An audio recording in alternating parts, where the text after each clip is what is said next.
Olá pessoal, bem-vindos de volta à sala de aula invertida para a disciplina Conforto Ambiental.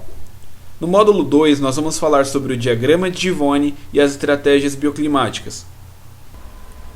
Recapitulando, essa é a carta psicométrica. Ela faz uma relação entre a umidade relativa, a temperatura do ar e a umidade absoluta. Lembrando que, quanto maior a temperatura, maior é a capacidade do ar em reter o vapor d'água sem saturar. Ou seja, quanto maior a temperatura, maior é a quantidade de vapor d'água para que esse ar se encontre no limite de saturação. O diagrama de Givoni é uma plotagem das estratégias bioclimáticas na carta psicométrica. Essas estratégias são 1. Zona de conforto, que teoricamente seria aquela zona em que o indivíduo já se sente confortável, não sendo necessária nenhuma estratégia passiva. 2. Ventilação natural. A ventilação pode ser noturna ou diurna e noturna. 3. Zona de esfriamento evaporativo. 4. Zona de massa térmica ou inércia térmica para resfriamento. 5. Zona de ar condicionado, ou seja, nessa zona nenhuma estratégia passiva é suficiente. 6. Zona de umidificação. 7. Zona de massa térmica para aquecimento. 8. Zona de aquecimento solar passivo. 9. Zona de aquecimento artificial, ou seja, aqui também nenhuma estratégia passiva é suficiente. É importante a gente entender que daqui para cá nós temos estratégias de esfriamento. E dessa linha, que seria a linha dos 20 graus para cá, nós temos as estratégias de aquecimento. Vamos começar então pela zona de conforto. Ela é caracterizada por uma umidade relativa de 20 a 80% e por uma temperatura do ar de 18 a 29 graus. É importante ressaltar que aqui não está sendo considerada nenhuma variável humana, ou seja, a atividade metabólica e a vestimenta. Então, muitas vezes, mesmo a situação estando em zona de conforto, a gente precisa se utilizar de algumas estratégias passivas, sim. É por isso que aqui atrás a gente mostra que a partir de 20 graus nós já precisamos do sombreamento. Porque qualquer quantidade de radiação extra vai produzir um calor excessivo e assim a pessoa vai sair dessa zona de conforto. Logo em seguida nós temos a zona de ventilação natural, que ela é limitada pela temperatura acima de 29 graus e ou umidade relativa superior a 80%. Não é adequada acima de 32 graus, por quê? Nesse caso a ventilação vai acabar trazendo mais o calor para dentro do ambiente do que resfriando.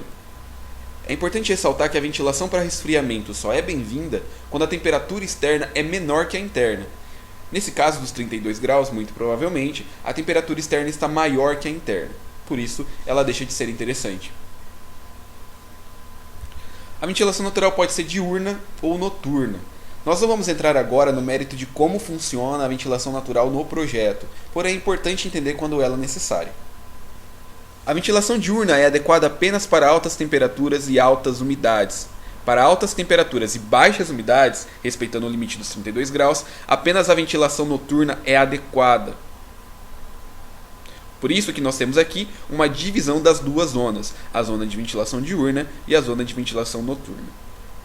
Depois nós temos a zona de esfriamento evaporativo. Nesse caso, mesmo a temperatura do ar ultrapassando os 32 graus, a estratégia é bastante eficaz. Ela consiste basicamente numa troca úmida pela evaporação. O que acontece? A água em contato com alguma superfície da edificação rouba calor da mesma para evaporar, e assim nós temos um resfriamento evaporativo. Quanto mais rápido o processo de evaporação, maior é a redução da temperatura. Quanto maior a área superficial da água, maior a taxa de ventilação do espaço e menor a umidade relativa do ar, mais rápido é o processo de evaporação. Vamos ver isso aqui agora em alguns exemplos. Aqui nós temos, por exemplo, uma torre de esfriamento evaporativo. O que acontece nesse caso? A ventilação é coletada numa altura que se encontra mais fria. Ela passa por um túnel onde eu tenho uma camada de umidificação. E quando ela chega dentro do ambiente, a ventilação chega mais úmida e assim rouba calor do ar ao passar pelo ambiente. É o mesmo processo que acontece com o umedecedor, que é inserido diretamente nas janelas. Aqui no caso nós temos uma tela em contato com alguma porção de água. Essa tela acaba sugando essa água e o vento ao passar pela tela acaba sendo resfriado e assim entra fresco dentro do ambiente. Ainda dentro do resfriamento evaporativo, nós temos a situação da água na cobertura e dos aspersores. No caso da água na cobertura, geralmente nós trabalhamos com tanques, mas existem alguns critérios que devem ser analisados. Primeiro, aqui nesse caso eu posso ter uma área menor de superfície resfriada e um volume de água muito grande. Se eu deixar esse volume exposto ao sol, é bem possível que eu crie uma massa de aquecimento ao invés de uma massa de resfriamento. Nesse caso, a água pode não evaporar numa velocidade suficiente para retirar o calor da edificação e pode, ao contrário, produzir mais calor, acumular mais calor e trazer para dentro da edificação. Por isso é importante que a gente sempre sombreie nesse caso e sempre intensifique a ventilação, para que o ar passe por esse tanque e assim a água consiga evaporar com bastante velocidade e roubar calor da edificação. Nesse sentido, os aspersores acabam sendo muito mais eficientes. Primeiro porque a quantidade de água é menor e eu tenho uma superfície maior de abrangência. Pela quantidade de água ser menor e em lâminas, o processo de evaporação é muito mais rápido. E com isso, eu tenho uma taxa de transferência de calor para a evaporação muito alta. Nesse caso, então, o calor da edificação é roubado com mais velocidade e assim ela acaba ficando mais fresca, sendo essa estratégia um pouco mais eficiente que a anterior. Nós também podemos considerar os tetos de jardins. Nesse caso, nós temos o processo de evapotranspiração das plantas, que também acaba umidificando o ar e assim a gente tem uma perda de calor pela umidade. Nós também podemos trabalhar com pátios umidificados, em que uma área sombreada, que é o pátio, tem uma fonte de água. Essa fonte de água espirra água no ar. Assim o ar é resfriado. Do outro lado, nós temos uma área em que o sol incide diretamente, ou seja, uma área mais quente. A diferença de temperatura dessa área para essa área gera uma diferença de pressão, o que impulsiona o fluxo de ar por dentro da edificação, roubando o calor dela. Depois nós temos a estratégia da umidificação. Essa estratégia é um pouco diferente da estratégia de resfriamento evaporativo. Isso porque a intenção não é retirar o calor do ar ou de superfícies, e sim umidificar o ambiente. Percebam que a gente está com uma taxa de umidade bem baixa nessa zona dessa estratégia. Para a aplicação dessa estratégia, é bastante comum o uso de fontes ou espelhos d'água sem associação com a ventilação. Isso porque a intenção aqui não é retirar o calor, e sim apenas umidificar o ar. É importante nesse caso evitar o contato da água com a superfície da edificação, uma vez que não queremos produzir resfriamento evaporativo. Nossa próxima estratégia é a inércia térmica para resfriamento. Ela é bastante importante para climas quentes e secos, onde nós temos uma grande amplitude térmica. Essa amplitude térmica acontece porque o ar é pouco denso, por ter poucas partículas de água. Dessa forma, o calor se dissipa rapidamente. Como resultado, nós temos dias muito mais quentes e noites muito mais frias, uma vez que o ar é aquecido rapidamente e também perde seu calor rapidamente depois que o sol se põe. A inércia térmica consiste então em acumular o calor produzido durante o dia, armazená-lo na parede e deixá-lo entrar apenas no período noturno, quando eu tenho temperaturas muito mais baixas.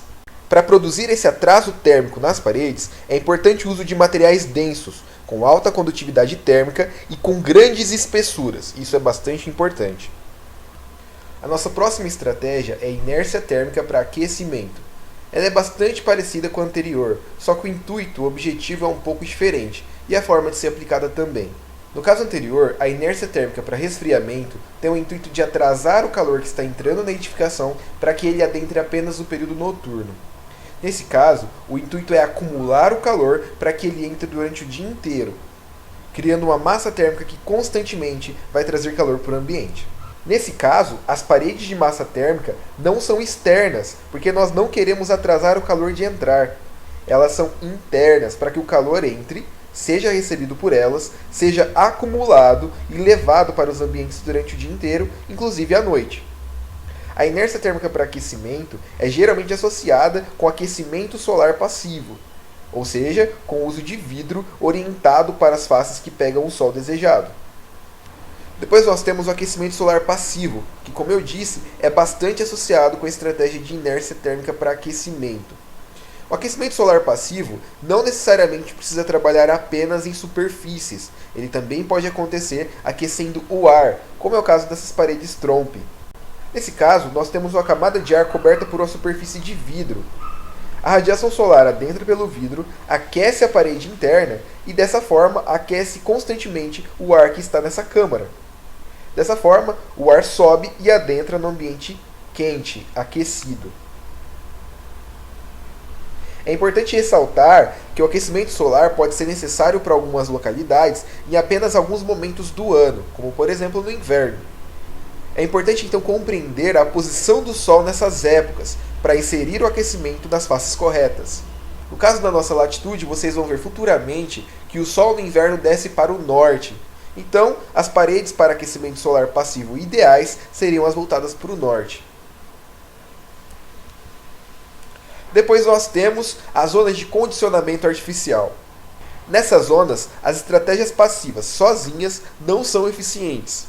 Então elas precisam ser associadas ou com aquecimento artificial ou com ar-condicionado. É importante ressaltar que mesmo utilizando o ar-condicionado ou aquecimento artificial, nós não podemos abandonar as estratégias passivas, porque elas conseguem diminuir a necessidade de consumo desses equipamentos. Nós também temos o isolamento térmico, que não aparece no diagrama de Givoni. No caso, a intenção do isolamento térmico é impedir a transferência de calor de um ambiente para o outro. Ele pode ser usado tanto em climas quentes quanto em climas frios, sendo o oposto da inércia térmica. Por que o oposto? Nesse caso, nós não queremos acumular calor.